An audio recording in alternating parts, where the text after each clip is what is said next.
مثلا سائنس ہے تو سائنس کا جو علم ہے یہ بنیادی طور پر یہ چیز ہے کہ کائنات کس طرح چلتی ہے، یعنی کائنات کس طرح چلتی ہے یہ سائنس ہے، کیوں چلتی ہے یہ مذہب ہے۔ کیونکہ میں دیکھتا ہوں کہ صحابہ کرام نے بھوک کی وجہ سے پیٹ پہ پتھر باندھے ہوئے ہیں لیکن خندق کھود رہے ہیں۔ اور دوسرا علم وہ ہے کہ صرف زبان پر ہوتا ہے، دل میں نہیں اترتا، کہ جب ایک بندہ مستر ہو جاتا ہے وہ کہتا ہے پروردگار تو ہی دے گا، تیرے سوا کچھ نہیں ہے، کوئی نہیں ہے مجھے دینے والا۔ اس کہ لوگوں علم جو ہے وہ زیادہ روایات کرنے کا نام نہیں ہے، بلکہ ابو ہریرہ رضی اللہ تعالیٰ عنہ سے مروی ہے، وہ فرماتے ہیں کہ رسول کریم صلی اللہ تعالیٰ علیہ وآلہ وسلم اللہ تعالیٰ سے یہ دعا مانگا کرتے تھے کہ اللہم انی اعوذ بک من الاربع، اے اللہ میں تجھ سے 4 چیزوں سے پناہ مانگتا ہوں، یعنی مجھے ان 4 چیزوں سے پناہ دینا، مجھے ان 4 چیزوں سے بچائے رکھنا۔ پہلی چیز کیا ہے؟ من علم لا ينفع، ایسے علم سے جو نفع نہیں دیتا۔ اچھا، اب نفع سے کیا مراد ہے؟ یعنی نفع سے مراد مادی نفع نہیں ہے، بلکہ نفع سے مراد ہے خشیت الہی، معرفت الہی۔ کیونکہ ایک بندہ جو علم سے بگاڑ پیدا کرتا ہے اور اپنے علم کو فساد کا ذریعہ بناتا ہے، اس کو بھی کوئی مادی فائدہ تو ملتا ہے نا، وہ مراد نہیں ہے، بلکہ اس سے مراد ہے اللہ تعالیٰ کی خشیت۔ جیسے کہ اللہ تعالیٰ نے فرمایا انما یخشی اللہ من عبادہ العلماء، کہ اللہ تعالیٰ سے صرف علم والے ڈرتے ہیں۔ یعنی یہاں پر علماء سے مراد ہے کوئی عرف کے علماء نہیں ہے کہ علماء تو ڈرتے ہیں اور عوام نہیں ڈرتی، بلکہ اس سے مراد یہ ہے کہ جن کے پاس علم آ جاتا ہے، جن کے پاس ذات الہی، صفات الہی کا علم آ جاتا ہے، ان میں خشیت پیدا ہو جاتی ہے، اللہ تعالیٰ کا خوف اور اللہ تعالیٰ کی معرفت انہیں نصیب ہوتی ہے۔ حضرت ابن مسعود رضی اللہ تعالیٰ عنہ فرمایا کرتے تھے کہ لوگوں علم جو ہے وہ زیادہ روایات کرنے کا نام نہیں ہے، بلکہ علم ایک نور ہے جس کے ساتھ اللہ تعالیٰ بندے کے سینے کو منور کر دیتا ہے۔ تو دیکھیں، علم معرفت پیدا کرتا ہے، خشیت پیدا کرتا ہے۔ مثلا اگر ہم ان کو مادی طور پر سمجھیں تو ایک بادشاہ ہے، اب بادشاہ کا جلال ہے، اس کی وہ قوت ہے، طاقت ہے، تو سب بندے اس سے ڈرتے ہیں۔ لیکن ایک چھوٹا بچہ جو رو رہا ہے 1 سال کا، بادشاہ اسے کہے خاموش ہو جا، اسے کیا ہے؟ وہ تو خاموش نہیں ہوگا، وہ تو جانتے نہیں ہے کہ بادشاہ ہے۔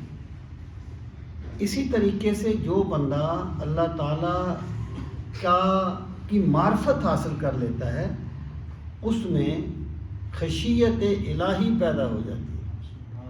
اور اسلام میں کوئی علم بھی مذموم نہیں ہے۔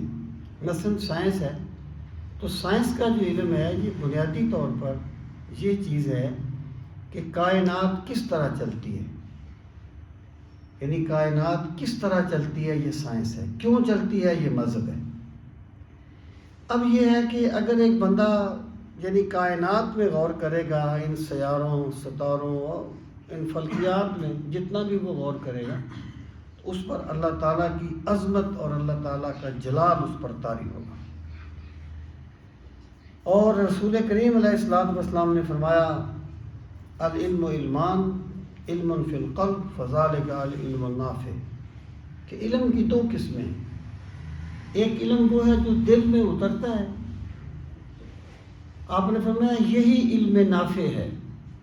ایک ہے علم علی اللسان فذلک حجت اللہ علی ابن آدم، اور دوسرا علم وہ ہے کہ صرف زبان پر ہوتا ہے، دل میں نہیں اترتا، بندہ جو ہے باتیں بہت کرتا ہے، اس کے دل میں خشیت الہی نہیں آتی، اس کے دل میں علم کا نفع نہیں آتا. تو آپ نے فرمایا ایسا جو علم ہے وہ قیامت کے دن انسان کے خلاف اللہ کی بارگاہ میں دلیل بن جائے گا. علم فی القلب علم علی اللسان فذلک حجت اللہ علی ابن آدم. تو آپ نے فرمایا کہ پروردگار میں ایسے علم سے پناہ مانگتا ہوں جو نفع نہیں دیتا.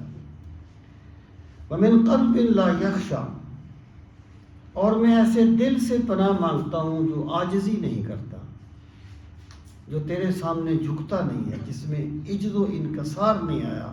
مجھے ایسا دل عطا نہ فرمانا.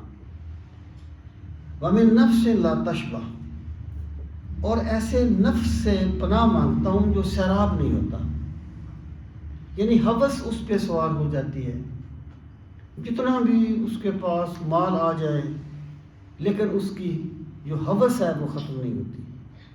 کہ جو قناعت ہے نا، یہ میرے رب کی بہت بڑی نعمت ہے. یعنی بندہ کوشش کرے، تھوڑا مل جائے اس پہ راضی ہو جائے، زیادہ مل جائے اس پہ راضی ہو جائے، جو ملے بندہ اس پہ راضی رہے، اس کو قناعت کہا جاتا ہے. اور یہ میرے رب کی بہت بڑی نعمت ہے. تو وہ میں آپ سے کہتا رہتا ہوں کہ قرآن مجید میں اللہ تعالیٰ نے ایک ہوس پرست آدمی کا ذکر کیا جو قناعت سے محروم تھا، اور پھر فرمایا کہ فَمَثَلُهُ كَمَثَلِ الْكَلْبِ إِن تَحْمِلْ عَلَيْهِ يَلْهَثْ وَإِن تَتْرُكْهُ يَلْهَثْ، کہ اس کی مثال تو کتے جیسی ہے جو ہر حال میں ہانپتا ہے. جب کتا ہانپتا ہے ایکچولی وہ کھانے کے لیے کوئی چیز تلاش کر رہا ہوتا ہے. اسے کوئی پتھر مارے گا پھر بھی ہانپے گا، نہیں مارے گا پھر بھی یعنی اس کو کوئی پتھر بھی مارے گا نا، وہ دیکھے گا کہ کھانے کی چیز تو نہیں ہے. یہ اس کی حالت ہے. اور بھینس مری پڑی اور دو کتے اس کو کھانے کے لیے جائیں، لڑ پڑیں گے آپس میں، حالانکہ وہ کبھی بھی اس کو ختم نہیں کر سکتے. یہ ہوس ہے. تو رسول کریم صلی اللہ تعالیٰ علیہ وآلہ وسلم نے پناہ مانگی ہے ایسے دل سے جو سیر نہ ہو، یعنی جو سیراب نہ ہو، جو سیر نہ ہو. اور پھر فرمایا وَمِن دُعَاءٍ لا يسمع، اور پروردگار میں ایسی دعا سے پناہ مانگتا ہوں جو قبول نہ ہو. یعنی اگر ایک بندہ دعا مانگتا ہے اور وہ قبول نہیں ہوتی تو اس کا مطلب یہ ہے وہ دل سے مانگ نہیں رہا، تو ایک فارمیلٹی کر رہا ہے، ایک رسم کر رہا ہے. تو اللہ تعالیٰ کے ساتھ رسمیں کرنا یہ ابدیت کی شان کے منافی ہے. وہ کہتے ہیں نا حجاج میں یوسف نے ایک بندے کو دیکھا نابینا تھا، تو حجاج نے اس مسجد کے دروازے پر بھیک مانگ رہا تھا. حجاج نے کہا کہ میں نماز پڑھنے جا رہا ہوں، تیرے پاس آدھا گھنٹہ ہے، تیری آنکھیں ٹھیک ہونی چاہیے میری واپسی تک، ورنہ میں تیرا سر اڑا دوں گا. اب حجاج کو وہ سر اڑانے میں تو دیر نہیں لگاتا تھا. اب وہ بندہ جو تھا، وہ جو نابینا تھا، وہ سمجھ گیا کہ میرا سر اڑ جائے. اب وہ اللہ تعالیٰ سے خشیت اور اضطرار کے ساتھ دعا مانگنے لگا کہ یا اللہ مجھے بینائی دے دے ورنہ میں گیا، یا اللہ مجھے بینائی دے دے ورنہ میں گیا. تو آدھے گھنٹے سے پہلے اس کی آنکھیں ٹھیک ہو گئی.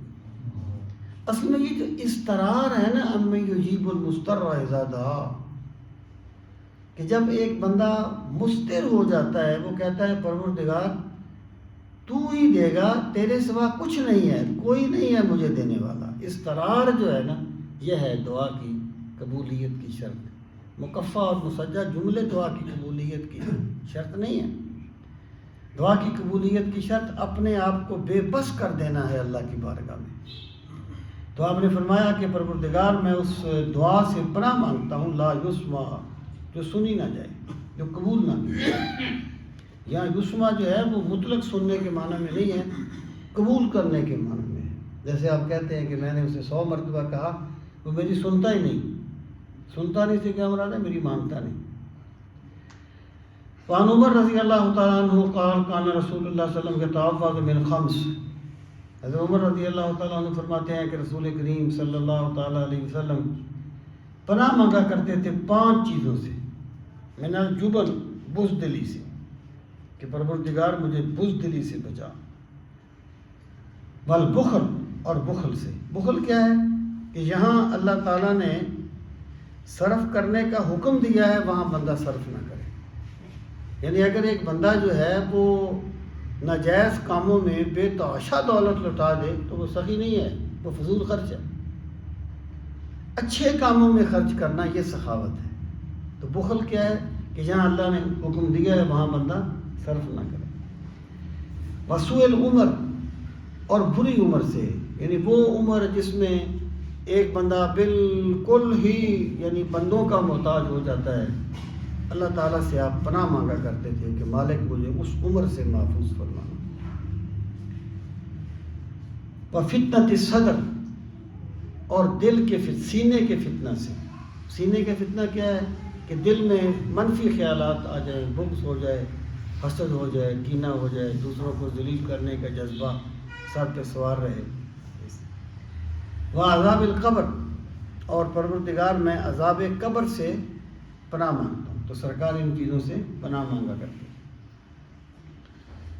وعن ابی ہریرہ رضی اللہ تعالیٰ عنہ ان رسول اللہ صلی اللہ علیہ وسلم کان یقول، حضرت ابو ہریرہ رضی اللہ عنہ فرماتے ہیں کہ رسول کریم صلی اللہ تعالیٰ علیہ وآلہ وسلم یہ دعا مانگا کرتے تھے، اللہم انی اعوذ بک من الفقر، پروردگار میں تجھ سے پناہ مانگتا ہوں فقر سے. یہ جو فقر ہے، یہ دیکھیں، پہلی بات تو یہ ہے کہ دولت اللہ تعالیٰ کا فضل ہے. اگر بندے کو اللہ سے باغی نہ کرے، اگر دولت بندے کو اللہ سے غافل نہ کرے تو اللہ تعالیٰ کا فضل ہے. پھر جو فقر یا غربت ہے، خیر فقر کو غربت تو نہیں کہنا چاہیے. فقر یہ یعنی اس کی پھر دو صورتیں ہیں، ایک فقر اختیاری ہے، ایک فقر اضطراری ہے. غربت آپ فقر اضطراری کو کہہ سکتے ہیں. تو فقر اختیاری یہ ہوتا ہے کہ ایک بندے کے پاس دنیا تو آتی ہے لیکن وہ دنیا سے منہ موڑ لیتا ہے.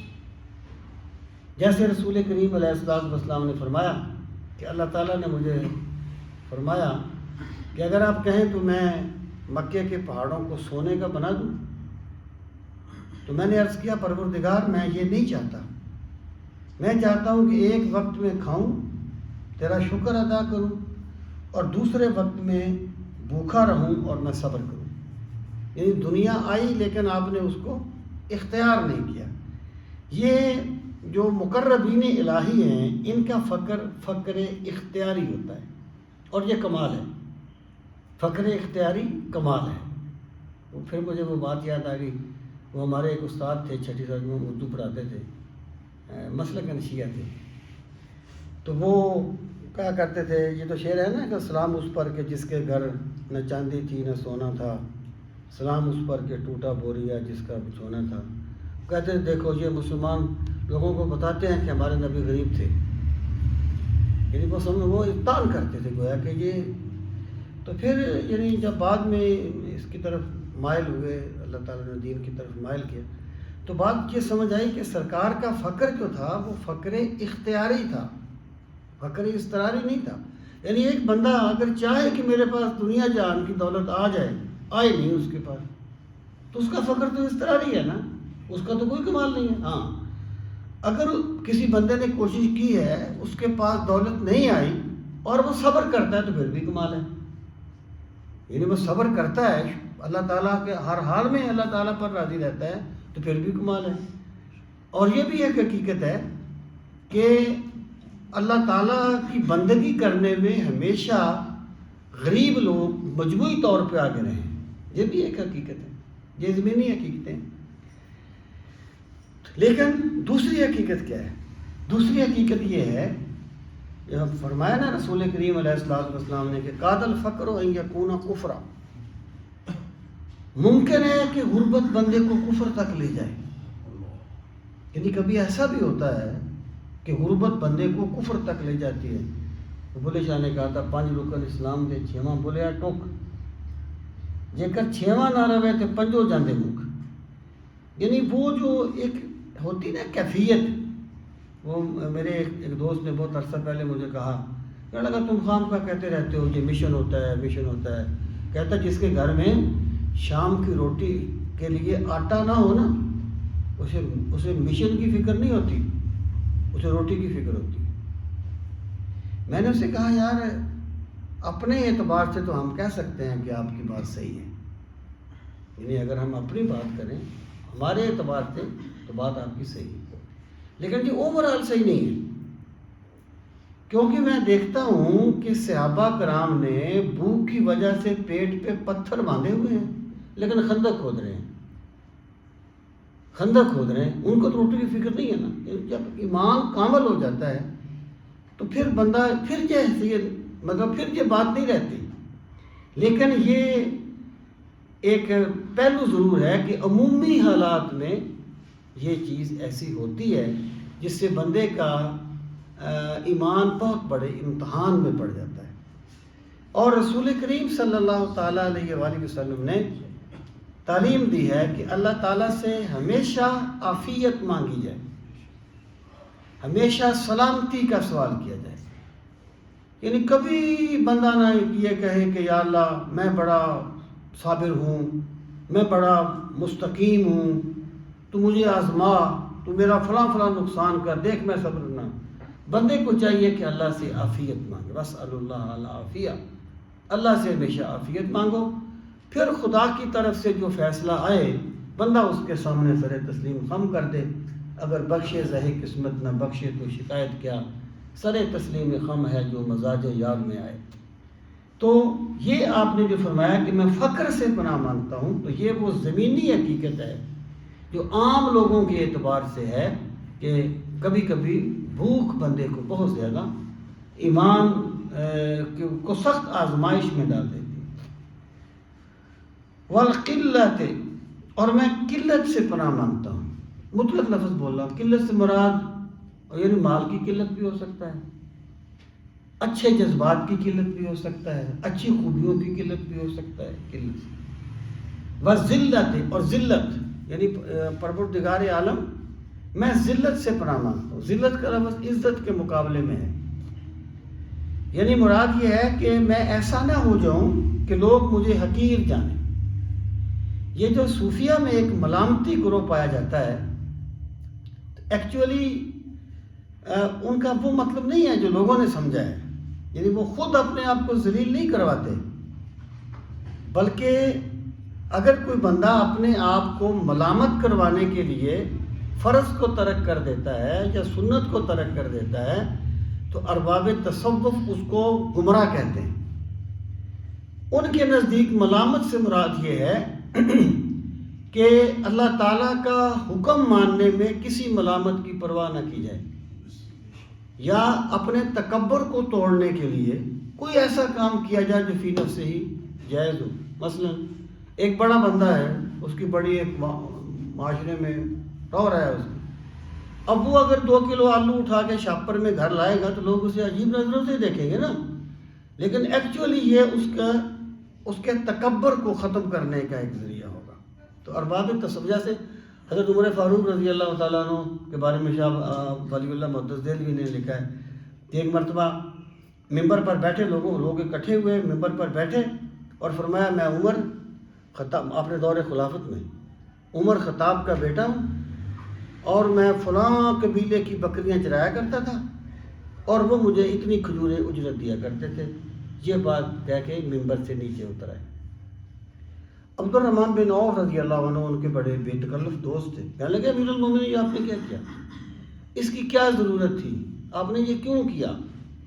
فرمایا روم کے سفیر آیا تھا، وہ مجھے ملا، اس نے کہا واہ عمر تم نے جس طریقے سے حکومت چلائی ہے نا کمال کر دیا ہے، جو تمہارا نظام حکومت ہے کمال کر دیا، دنیا حیران ہے.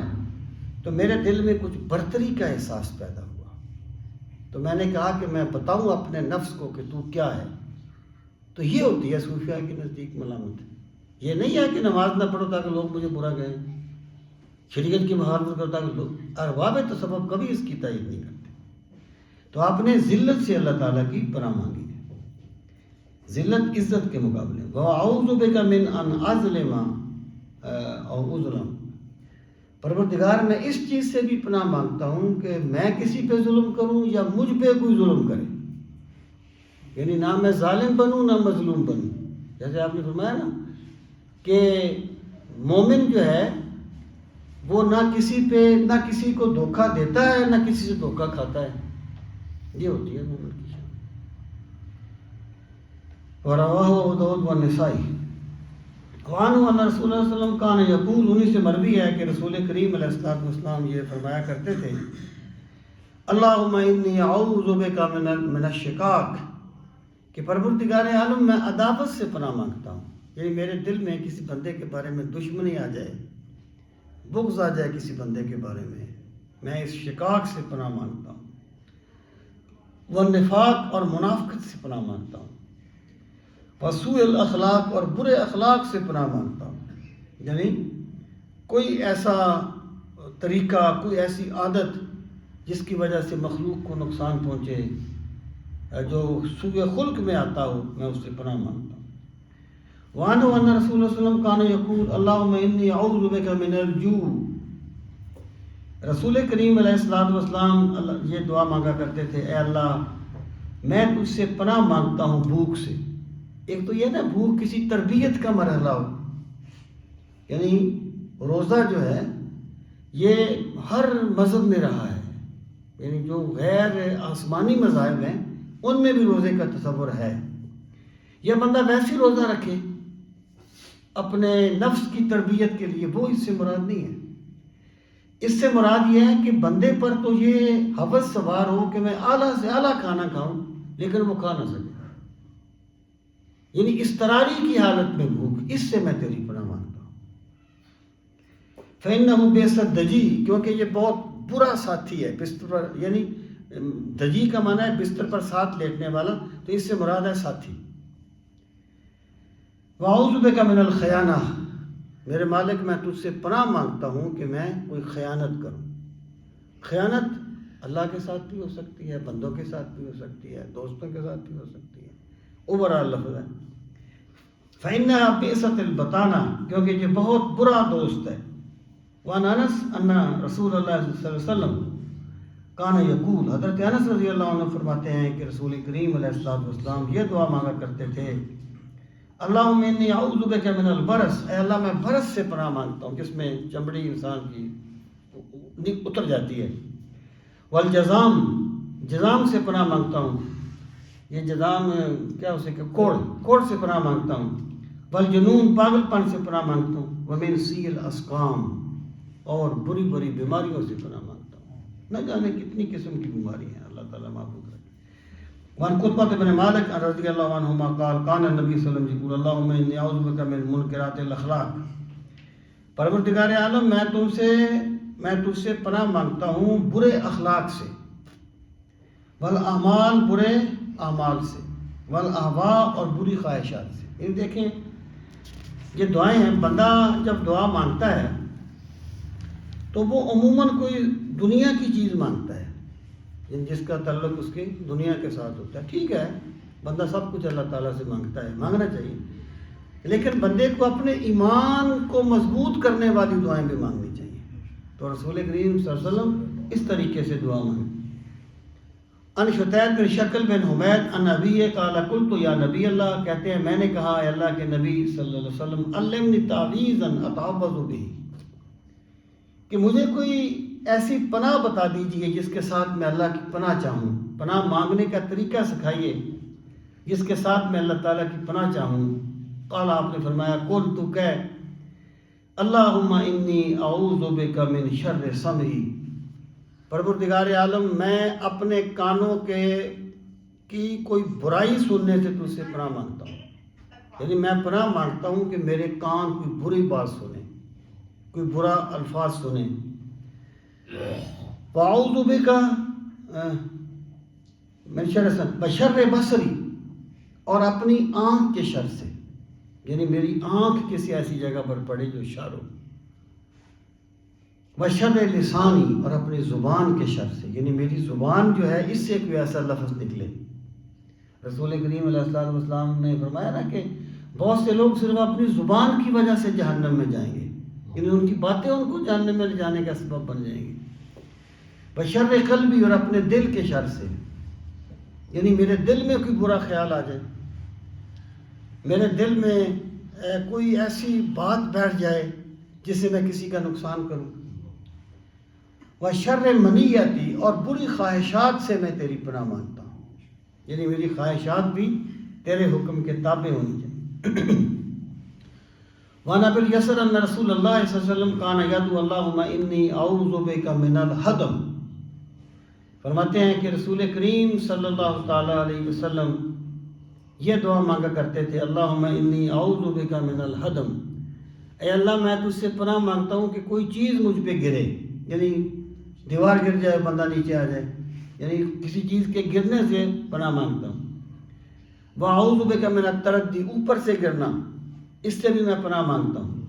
وَمِنَ الْغَرْقِ، اور غرق ہونے سے، وَالْحَرَقِ، اور جل جانے سے، وَالْحَرَمِ، اور بڑھاپا، یعنی بڑھاپے کی وہ عمر جس میں بندوں کا محتاج ہو جاتا ہے، اور ایسی وہ یعنی باتیں اس سے ہوتی ہیں جس کا کبھی تصور نہیں کیا ہوتا۔ وَأَعُوذُ بِكَ مِنْ أَنْ يَتَخَبَّطَنَ الشَّيْطَانُ عِنْدَ الْمَوْتِ، اور پروردگار میں تجھ سے پناہ مانگتا ہوں کہ موت کے وقت شیطان مجھے مخبوط الحواس کر دے، یعنی موت کے وقت شیطان مجھے خبطی کر دے، مخبوط الحواس کر دے، اور میں ایسی بات کہہ دوں جو ایک صحیح سمجھ والا بندہ جو ہے وہ نہیں کہتا۔ وَأَعُوذُ بِكَ مِنْ أَنْ أَمُوتَ فِي سَبِيلِكَ مُدْبِرًا، اور میں تجھ سے اس سے بھی پناہ مانگتا ہوں کہ میری موت اس حال میں آئے کہ میں میدان جہاد سے بھاگنے والوں میں سے ہوں، یعنی میدان جہاد سے بھاگنا گناہ کبیرہ ہے، یعنی میں میدان جہاد سے بھاگنے سے بھی تیری پناہ مانگتا ہوں۔ وَأَعُوذُ بِكَ مِنْ أَنْ أَمُوتَ لَدِيغًا، اور میں اس سے بھی پناہ مانگتا ہوں کہ میں سانپ کے ڈسنے سے مروں۔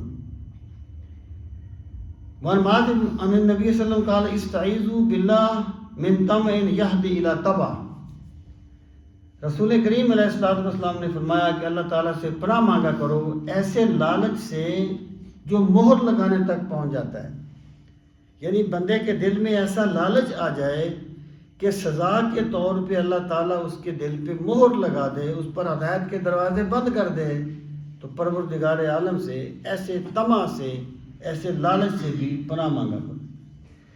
وعن عائشہ رضی اللہ تعالیٰ عنہ ان النبی صلی اللہ علیہ وسلم نظر الی القمر، سید عائشہ فرماتی ہیں کہ رسول کریم صلی اللہ علیہ وسلم نے چاند کی طرف دیکھا، فقال یا عائشہ، اور وہ فرمایا اے عائشہ استعیذی باللہ من شر ھذا، کہ اس کے شر سے اللہ کی پناہ مانگو، فإن ھذا هو الغاصب اذا وقب، کیونکہ یہ یعنی جب یہ چھپ جاتا ہے تو اندھیرا چھا جاتا ہے، یعنی اس سے مراد یہ ہے کہ اندھیرے کے شر سے بھی بندے کو اللہ تعالیٰ سے پناہ مانگنی چاہیے۔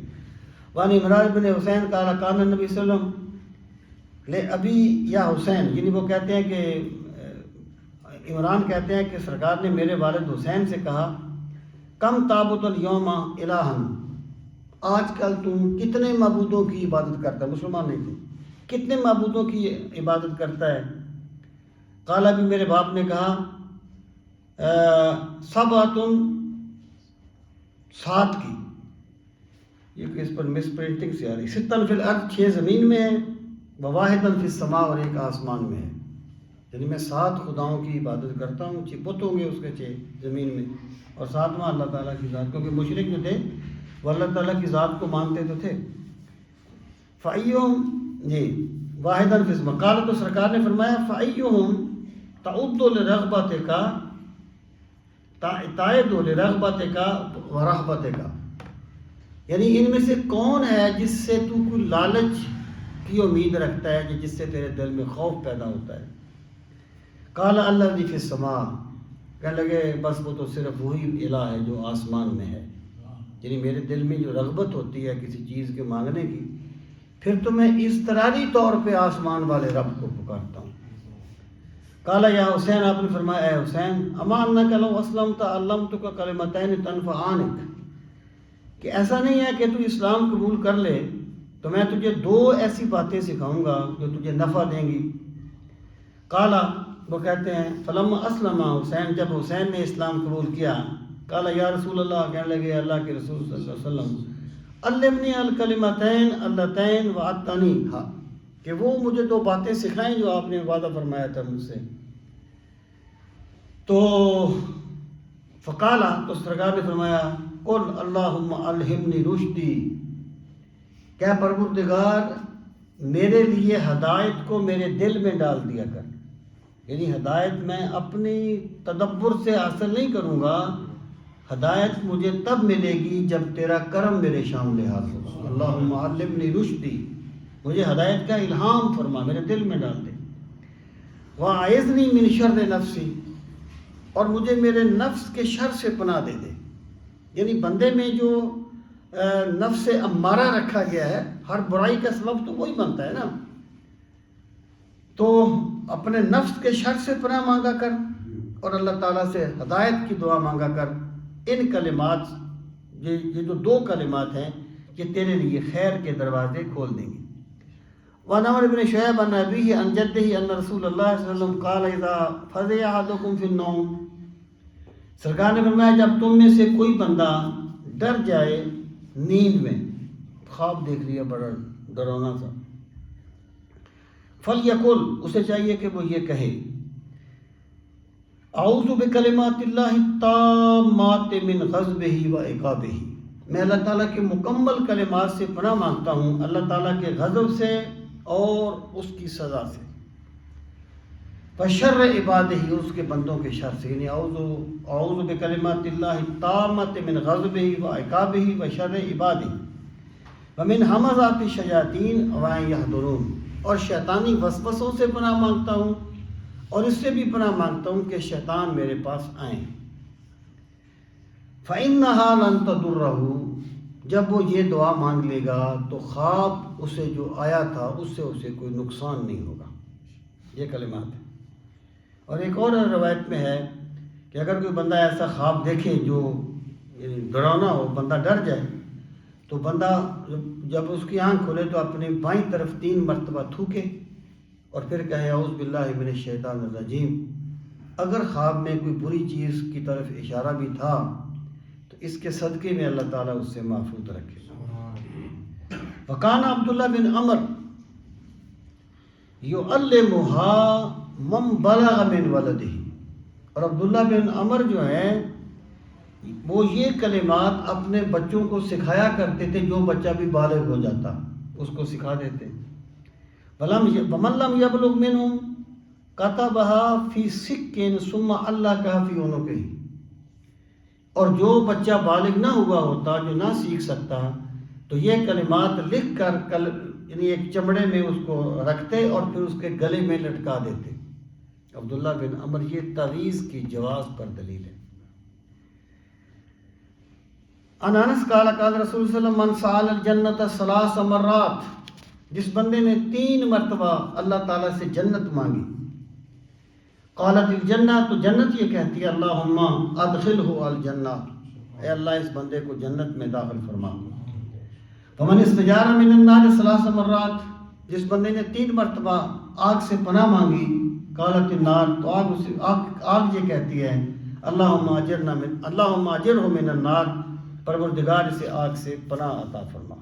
تو انسان کو چاہیے کہ وہ ہر قدم پر اپنے رب کی طرف رجوع کرے.